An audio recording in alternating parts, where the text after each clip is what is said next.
There are two journeys. The first is that of the Don Juan. You thought you were the cool guy with your nice guy techniques, or speed seduction strategies.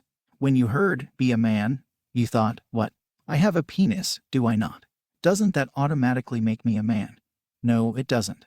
And when that realization sunk in, you began to see the root of all the troubles you have had with not just women but with life as well.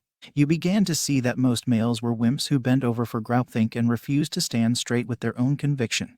Real men were rare. You resisted. You fought at the truth. But you realized that nature did have her own laws, and that your fate was to become a man, for you were not one. But there is a flip side to the Don Juan. It is a second journey that must be taken. While real men are rare, it should be no surprise that real women are just as rare. What? You protest this? I simply say, of course. Just as you fought the truth that real men were rare, so do you fight the truth that real women are rare in the West. Just as your eyes began to pinpoint the real men from the wimps, now your eyes will begin to see the real women from the matriarchs, including both feminists. And I'm a strong woman traditional gal. Just because a female has a vagina doesn't mean she is a woman. Just as a male having a penis doesn't mean he is a man. Just as real men despise wimpy males, real women despise the matriarchs. Remember Puck's golden rule to evaluating a woman.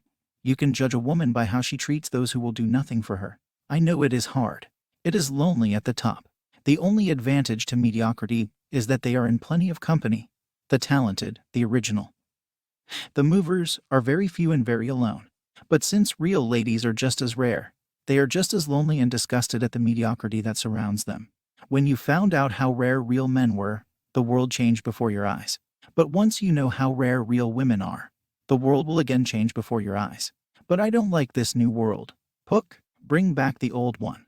A world with real ladies rare is scary to me. I prefer the world where a female was considered a woman just because she had a vagina. Oh, you terrified mediocrity. Are you a Don Juan because of your narcissism? Those who want a life based on trueness, not killing time by playing ego-stroking games, will not see the first journey as a pleasure-filled narcissism-soaked walk to I am demigod to all. They will see the steps as liberating, but also as growing pains. It is painful at first to stop being a wimp, but it is much more liberating. The narcissist-filled ones see the second journey as hellish and even evil. Why? It is because it cuts away one's narcissism. You prefer to live in an imaginary world where you are a demigod rather than the real world where things may not be as you want. What does the nice guy, the speed seducer, the feminist, the strong woman matriarch all have in common? They are narcissist. The humble man is invincible to these delusions. The fool tries to affect other people's egos by tearing down or by creating envy, while the sage tries to keep his own ego in check.